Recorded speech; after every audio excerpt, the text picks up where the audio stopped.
With the recent release of Beast units, it only felt right to make a banner related to the topic of Laguz. That said, I didn't actually build a lot of Laguz units this week. Instead, I built a very anti-Laguz banner, designed to better expand upon the mechanic. The name of the banner, Laguz and Bjork, comes from Part 3, Chapter 1 in Radiant Dawn, where Ike, now the leader of the Grail mercenaries, fights for the Laguz alliance against the alliance of most Bjork countries, chiefly Begnium. The banner itself mostly revolves around humans who are strongly tied to the Laguz, either by themselves being branded, which is the hybrid between a Bjork and a Laguz, or by having strong feelings of either hatred or attachment to the Laguz, with some characters having had those feelings change over time. Special thanks to HWRD Jacob for giving me ideas for this banner, especially since I haven't actually played the Telius games. I wouldn't have even known where to start on my own. Just a reminder, you guys can suggest banners and alts and everything to me if you want. I'll be sure to shout you out if I use your idea. So, to start out, our first unit is Volke, Man of Mystery.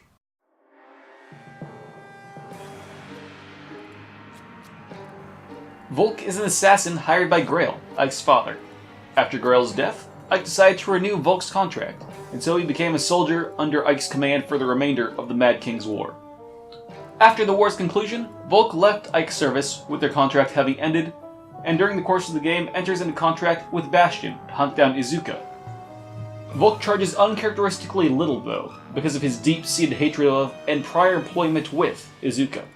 Also, while it's not outright stated, there are theories going around that Volke himself is branded, but that's for another video. His weapon is the 12 Might Beast Killer Plus Dagger. As the name suggests, it's effective against Beast Tribe Laguz units, such as Nayla.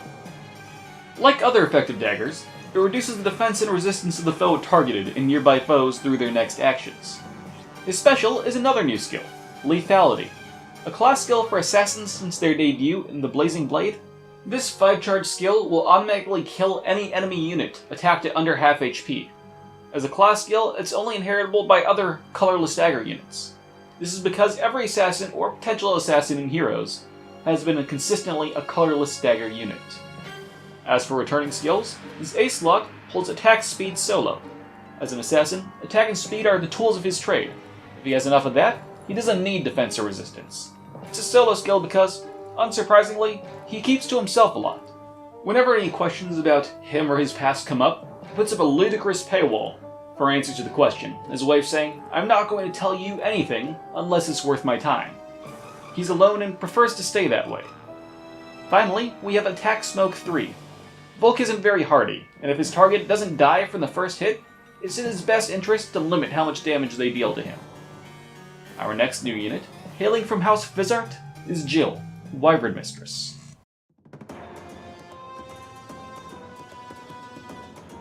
The daughter of a Dayan general named Sheririn, Jill originally fought alongside Ike specifically to kill Laguz. However, her time with the Crimean army made her realize that Laguz were more than mindless monsters she'd been taught to believe. Her weapon is new, but I doubt I need to explain it. The Fire Sweep Axe. Honestly, it's been a long time coming. We just need it in the game. Her assist skill, Reposition, is just a reminder of how great Wyvern Riders are at transporting people. It was just a throwaway skill if I'm being honest. Her A-slot skill is Deathblow 4. Especially early on, she was fighting for the sake of killing her enemies, fast and hard. That's all she needed. While her focus changed later, that's still how she learned to fight, and I doubt her style has changed all that much. On a more hero-specific note, some of you may be wondering, why Deathblow 4? Why not Deathblow 3? At the time of releasing this video, Deathblow 4 is only on Brave Celica. And the answer is because we're kind of treating Deathblow 4 like a retcon. If you look in the past when new weapons were introduced, such as the slaying weapons or the armor smasher, then you'll see that the weapons they had before, namely the killer weapons and the armor slayers, are no longer introduced on new units. For these tier 4 skills, we're assuming the same thing is coming for said skills. Finally, we see the new skill that brought her into this banner. It makes any weapon she wields effective against beast units who represent Beast Tribe Laguz. It is important to note that other beast unit movement types are unaffected by this skill, so flying beast units will take normal damage, even with beast foe. Our third unit is Tormod, Freedom Fighter.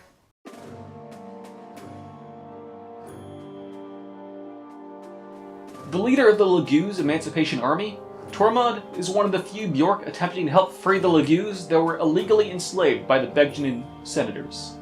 He's also a fire mage, and thus his entire class is ironically built to fight Laguz. His weapon, Rex Flame, is the most powerful fire tome in Radiant Dawn. As fire magic in Tellius is strong against Beast Tribe Laguz, so too would be the 10 Might Rex Flame. He has Shove as an assist skill, which actually for once comes from somewhere. It's a skill that Tormod had in Radiant Dawn. His 4 cooldown special, Blaze Flare, is a version of Flare, the occult skill for most magic classes in the Tellius games. Due to how many units use it, we decided to split it into 4 types, one for each magic type present in Tellius, except for Light. Since this one is being introduced on a Fire Mage, and thus representative of the skill used by Fire Archsages in Radiant Dawn, we decided to call this first one Blaze Flare. It treats the target as if it had half of its resistance during the strike, in the exact same way as Luna.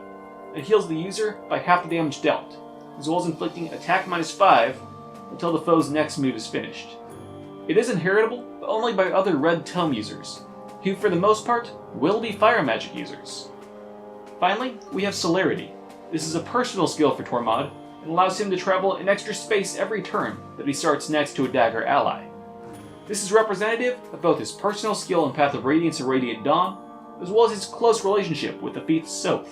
The last unit on the banner is Shinon, Deadly Adept.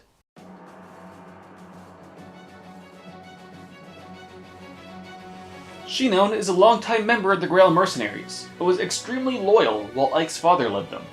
However, after Grail died, Shinon left the group, unwilling to accept Ike as their new leader. However, after Ike became the leader of Crimea's army during the Mad King's War, and at the pleading of his protege Rolf, Shinon chose to return to the crew, recognizing that Ike had gained more than enough strength to be worthy of being Grail's successor since they parted ways. He's loud, rough, and a racist drunk, but he's a damn good shot. Despite this, he does eventually show some respect for Laguz by the time of Radiant Dawn. His weapon, the Silencer, is a bow made by Shinon himself, and is one of the best bows in Radiant Dawn. In Heroes, the 14 Might weapon shows his relation to the other Grail mercenaries. If he's next to a bow or axe-wielding ally during combat, he'll gain attack +5 for the duration of that combat. This shows his respect for Grail, an axe-wielder, and his care for Rolf, another archer. However, if he's adjacent to a sword-wielding ally, he receives attack -5. This is because of his sheer lack of respect for Ike himself. While this does mean that Shinon receives a positive bonus for Brave Ike, that version of the young mercenary is meant to be representative of Grail, and also is partially based on the much more mature axe-wielding Radiant Dawn version that Shinon begrudgingly respects. So it works out. His special is Deadeye. In Radiant Dawn, this was the class skill of Marksman, the class Shinon would promote to. In Heroes, it would be a new upgrade for the Glimmer line of skills, boosting damage dealt by 100%. The skill would only be made inheritable by bow users. Being a loner, we are once more giving out a solo skill. This time, it's Attack Defense Solo 3. In Path of Radiance and Radiant Dawn, he has a skill called Provoke, which makes it more likely that enemy units will attack him instead of others around him. In order to survive that, Shinon would need to have a little bit of extra tankiness. Plus, as mentioned before, he's a master archer. Therefore, defense and attack. His final skill is Bird Foe. Much like Jill's Beast Foe, this skill makes any weapon wielded with the skill effective against flying beast units, such as hawks and herons. Now, this stacks with the regular flying unit bonus that's on all bows, and like Beast Foe, is ineffective against other movement types, so infantry beast units are in the clear. Of course, even if we finish the banner itself, that doesn't mean we're done with the video. It's time to discuss our Grand Hero Battle unit.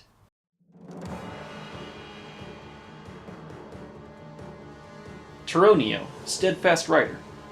A former member of the Four Riders of Dain and an old friend of Grail's, Turonio first faced Ike on the battlefield in the service of Dain. However, upon learning the identity of Ike's father, Turonio decided he'd rather let Ike win the battle than let Grail's sword technique lead the world forever. His lance is the Wishblade. The best lance in all of Tellius, this personal weapon acts as a 14 Might slaying weapon with distant counter to reflect the original's 1-2 range and crit enhancing nature. His special is Luna, which is a class skill of the Martial class, which Turonio is a part of. His A slot skill is Brazen Attack Defense 3. That's because this skill is very similar to another skill in Teronio's use during Radiant Dawn, Resolve. It's virtually the same thing. His Beast-Slot skill is Dragon Foe.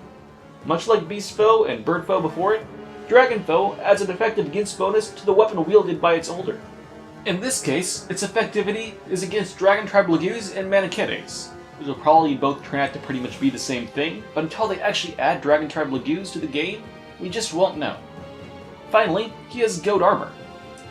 The original reason why was a really bad joke at his own expense, and I don't really feel like trying to explain that right now, so just stick with Goat Armor.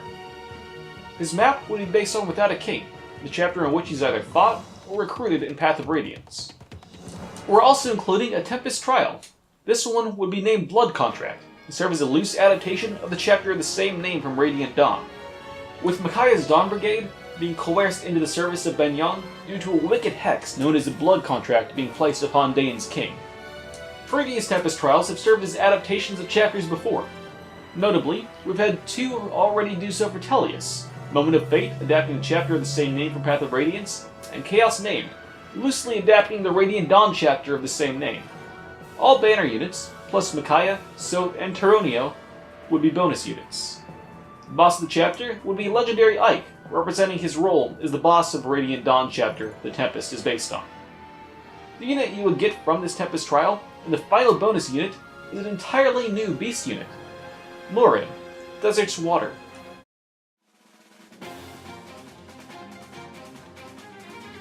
A former slave to a Bjork master, to this day Morim's mannerisms still take effect from that time.